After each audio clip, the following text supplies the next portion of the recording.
அனைவருக்கும் என் அன்னையர் தின நல்வாழ்த்துக்கள். யார் யார் இந்த வேக்சினேஷனை எடுத்துக்கலாம், யார் யார் இதை எடுத்துக்கக்கூடாது, யார் யார் ப்ரிகாஷன்ஸோடு எடுத்துக்கணும் அப்படின்றத பற்றியும் நம்ம இந்த செக்மெண்ட்டில் பார்க்க போகிறோம். யார் யார் எடுத்துக்கலாம் அப்படின்னு பார்த்தீங்கன்னா, இந்தியன் கவர்மெண்ட்டோட கைட்லைன்ஸ் படி 18 இயர்ஸுக்கு மேலே இருக்கிற எல்லாருமே கண்டிப்பாக இதை வந்து எடுத்துக்கலாம். யார் யார் இதை எடுத்துக்கக்கூடாது, இதுக்கு முன்னாடி இது ஏதாவது வேக்சினேஷன் ஆர் இன்ஜெக்ஷன்ஸ்க்கு அலர்ஜிக் ரியாக்ஷன்ஸ் இருக்கக்கூடியவங்க, ஆர் ஹீமோஃபிலியா அதாவது ப்ளீடிங் டிஸார்டர்ஸ் இருக்கக்கூடியவங்க, டயபெட்டிஸ், ஹைப்பர் டென்ஷன், இவங்க எல்லாருமே இந்த மாதிரி நோய் இருக்கக்கூடியவங்க எல்லாருமே கண்டிப்பாக மருத்துவரோட ஆலோசனையோட கண்டிப்பாக எடுத்துக்கலாம். இதில் ஏதாச்சும் நோய் தொற்று இப்போதைய கரண்ட் சுச்சுவேஷனில் அவங்களுக்கு நோய் தொற்று இருக்கிற மாதிரி தெரிஞ்சிச்சுன்னா கண்டிப்பாக அந்த பீரியடில் வேக்சினேஷனை அவாய்ட் பண்ணிக்கலாம்.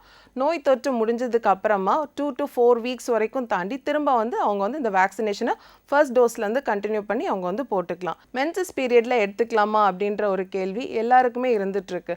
மென்சஸ் பீரியடில் கண்டிப்பாக எல்லாருமே எடுத்துக்கலாம். இதனால் இந்த மென்சஸ் பீரியடுக்கு முன்னாடியோ இல்லை பின்னாடியோ இல்லை மென்சஸ் டைம்லையோ இவங்களுக்கு வந்து இம்யூனோ காம்ப்ரமைஸ் தான் இருப்பாங்க. அதாவது இம்யூன் ஸ்டேட்டஸ் கொஞ்சம் கம்மியாக இருக்கும். ஸோ நான் எடுத்துக்கிட்டா இதனால் எனக்கு பின் விளைவுகள் வருமா அப்படின்னு கேட்டால் கண்டிப்பாக இது வரைக்கும் நம்ம பார்த்துட்டு இருக்கிற ஸ்டடீஸ் படி பார்த்தீங்கன்னா எந்த ஒரு பாதிப்புமே ஏற்படலை. ஸோ மென்சஸ் பீரியடில் கண்டிப்பாக எல்லாருமே சேஃபாக இந்த வேக்சினேஷனை எடுத்துக்கலாம். இப்போ வந்து பிரெஸ்ட் ஃபீட் பண்ணலாமா அப்படின்ற கேள்விக்கு பதில் என்ன அப்படின்னு பார்த்தீங்கன்னா, கண்டிப்பாக அவங்க வந்து பிரெஸ்ட் ஃபீட் பண்ணலாம். இதனால் பிரெஸ்ட் மில்க் வழியாக கண்டிப்பாக குழந்தைக்கு அந்த பாதிப்பு ஏற்படுறதில்ல. ஆனால் அவங்க வந்து கண்டிப்பாக மாஸ்க் அணிஞ்சிருக்கணும். குழந்தைய தூக்குறதுக்கு முன்னாடியும் சரி, குழந்தைய வந்து ஹேண்டில் பண்ணுறதுலேயுமே அவங்க வந்து ரொம்ப சேஃப்டியான மெஷர்ஸ் வந்து ப்ரிகாஷன்ஸ் எடுத்துக்கணும். கைகளை சுத்தமாக வந்து க்ளீன் பண்ணிக்கிறதும், குழந்தைய ரொம்ப நேரம் அவங்க பக்கத்தில் வச்சுக்காமல் இருக்கிறது மூலமாகவும் கண்டிப்பாக நம்ம வந்து குழந்தைக்கு நோய் தொற்று வராதபடி நம்ம வந்து பாதுகாத்துக்கலாம். இந்த வேக்சினேஷன் எடுத்துக்கிறது மூலமாக எனக்கு என்னென்ன சைடு எஃபெக்ட்ஸ் வரலாம் அப்படின்ற கேள்வி எல்லாருக்குமே எழுது. இந்த வேக்சினேஷன் இது வரைக்கும் பார்த்தீங்கன்னா ஜனவரி 16 தொடங்கி இது வரைக்குமே வேக்சினேஷன் கேம்பெயின் வந்து ரொம்ப ஃபாஸ்ட்டாக இந்தியாவில் போயிட்டுருக்குது. இது வரைக்கும் யாருமே இதனால் ஒரு மேஜர் சைடு எஃபெக்ட்ஸ் லைக் ரொம்ப அனஃபிலாக்டிக் ரியாக்ஷன்ஸ் அதாவது அலர்ஜிக் ரியாக்ஷன்ஸ்னாலேயோ இந்த வேக்சினேஷன் போட்டுக்கிட்டதுனால இதனால் எந்த ஒரு பெரிய நோய் பாதிப்புக்கோ உள்ளாகின மாதிரி நம்ம இது வரைக்குமே பார்க்கல. ஸோ கண்டிப்பாக சின்ன சின்ன சைடு எஃபெக்ட்ஸ் லைக் இன்ஜெக்ஷன் போடுற இடத்துல சின்ன வலி ஏற்படுறதோ, அந்த இடத்துல தடிப்பு ஏற்படுறதோ, இல்லை அதில் வந்து ஒரு சின்ன பிளட் கசிவு ஏற்படுறதோ இல்லாமல் வேறு எந்த ஒரு பெரிய ஒரு சைடு எஃபெக்ட்டுமே நம்ம வந்து பார்க்கல. ஒரு சில பேர்த்துக்கு பார்த்தீங்கன்னா தலைவலி, காய்ச்சல் இந்த மாதிரி சின்ன சின்ன சைடு எஃபெக்ட்ஸுமே வருது. இந்த வேக்சின்ஸ் நான் எடுத்துக்கிறது மூலமாக 100% நான் வந்து இந்த நோய் தொற்றுலேருந்து என்னால் என்ன பாதுகாத்துக்க முடிகிறதா, அண்ட் நான் இந்த வேக்சின் எடுத்துக்கிட்டால் கண்டிப்பாக இதுக்கு மேலே எனக்கு நோய் வராது அப்படின்ற 100% அஷ்யூரிட்டி இருக்குதா அப்படின்றது எல்லாருமே கேட்கக்கூடிய ஒரு கேள்வி. இந்த வேக்சின் எடுத்துக்கிறது மூலமாக கண்டிப்பாக நம்ம வந்து இறப்பு விகிதத்தை கண்டிப்பாக குறைக்கலாம். அண்ட் இந்த நோய் தொற்றோட வீரியத்துலேருந்து கண்டிப்பாக நம்மளை வந்து பாதுகாத்துக்க முடியுது. இந்த நோய் தொற்று பார்த்திங்கன்னா நுரையீரலை தான் ரொம்பவே பாதிக்குது. இந்த வேக்சினேஷன் எடுத்துக்கிட்டவங்கள நிறைய ஐசிஎம்ஆர் வந்து ரிசர்ச் பண்ணியிருக்காங்க. அந்த ரிசர்ச் படி பார்த்திங்கன்னா கண்டிப்பாக இது வேக்சினேஷன் எடுத்துக்கிட்டவங்களுக்கும் வேக்சினேஷன் எடுக்காமல் இருந்தவங்களுக்கு வந்த நோய் தொற்றுக்கும் நிறையவே டிஃப்ரென்ஸ் இருக்குது. அதாவது இந்த நோயோட வீரியம் வந்து வேக்சினேஷன் எடுத்துக்கிட்டவங்க கிட்ட கண்டிப்பாக கம்மியாக இருக்கிறத வந்து இந்த ஸ்டடீஸ் வந்து நமக்கு ப்ரூவ் பண்ணுது.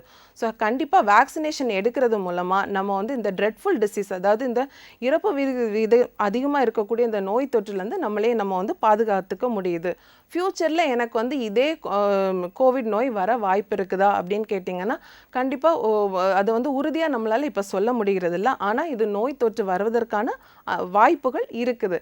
ஆனால் அதோட வீரியம் கண்டிப்பாக நம்மளை வந்து அவ்வளோ தூரம் பாதிக்காதபடி நம்ம வந்து நம்மளையே பாதுகாத்துக்க முடியும். நான் வேறு என்னென்ன ப்ரிகாஷன்ஸ் எடுத்துக்கணும் இந்த வேக்சினேஷன் எடுத்துக்கிறதுக்கு முன்னாடி அப்படின்னு பார்த்தீங்கன்னா, நீங்கள் வேக்சினேஷன் எடுக்கிறதுக்கு முன்னாடி உங்களுடைய ஃபேமிலி டாக்டர் ஆர் நீங்கள் வந்து ஜென்ரலாக எப்போவுமே கன்சல்ட் பண்ணக்கூடிய ஒரு டாக்டரோட அட்வைஸை கண்டிப்பாக எடுத்துக்கணும். எதுக்காக அப்படின்னு பார்த்தீங்கன்னா, உங்களுக்கு எந்த விதமான நோய் இருக்குது, நீங்கள் அந்த நோய்க்கு எவ்வளோ தூரம் ரெஸ்பாண்ட் ஆகிட்டுருக்கீங்க, உங்களோட பாதிப்பு எவ்வளோ இருக்குது, அப்படி அந்த விஷயங்கள் எல்லாமே உங்களோட டாக்டர் வந்து கண்டிப்பாக அவங்க வந்து நல்லாவே தெரிஞ்சு வச்சுருப்பாங்க. நீங்கள் அவங்கக்கிட்ட போய் ஒரு அட்வைஸ் கேட்டுக்கிறது மூலமாக இந்த நோயினால் இந்த வேக்சினேஷனால் வரக்கூடிய சின்ன சின்ன சைடு எஃபெக்ட்ஸை கூட நீங்கள் வந்து அவாய்ட் பண்ண முடிகிறது. இந்த லாஸ்ட் 2 வீக்ஸ் பீரியடில் பார்த்தீங்கன்னா நிறைய பேர் ஹாஸ்பிட்டலைஸ் ஆகுறாங்க. ஹாஸ்பிட்டல்ஸ் எங்கேயுமே பெட் இல்லை, ஆக்சிஜன் பற்றாக்குறை, இந்த மாதிரி நிறைய நியூஸ் வந்து நம்ம தினமுமே கேள்விப்பட்டுட்ருக்கோம். இது எல்லாமே எதனால் நம்மக்கிட்ட வேக்சினேஷனோட அவேர்னஸ் ரொம்பவே கம்மியாக இருக்குது. வேக்சினேஷன் நம்ம எல்லாருமே பண்ணிக்கிட்டோம் அப்படின்னா கண்டிப்பாக இந்த ட்ரெட்ஃபுல் டிசீஸ் இவ்வளோ பெரிய கம்யூனிட்டியை பாதிக்கிறதுலேருந்து நம்ம வந்து நம்மளே பாதுகாத்துக்க முடியுது. கண்டிப்பாக இந்த மாதிரி பெட்ஸ் அவைலபிலிட்டி ப்ராப்ளம், ஆக்சிஜன் பற்றாக்குறை இதெல்லாம் ஏன் ஏற்படுது அப்படின்னு பார்த்தீங்கன்னா, நாளுக்கு நாள் நம்ம இந்தியாவில் பார்த்தீங்கன்னா கேசஸ் ரொம்பவே அதிகரிச்சுட்டு போகுது. இதோட ஒரு காரணம் அப்படின்னு பார்த்தீங்கன்னா வேக்சினேஷனோட அவேர்னஸ் ரொம்பவே கம்மியாக இருக்குது.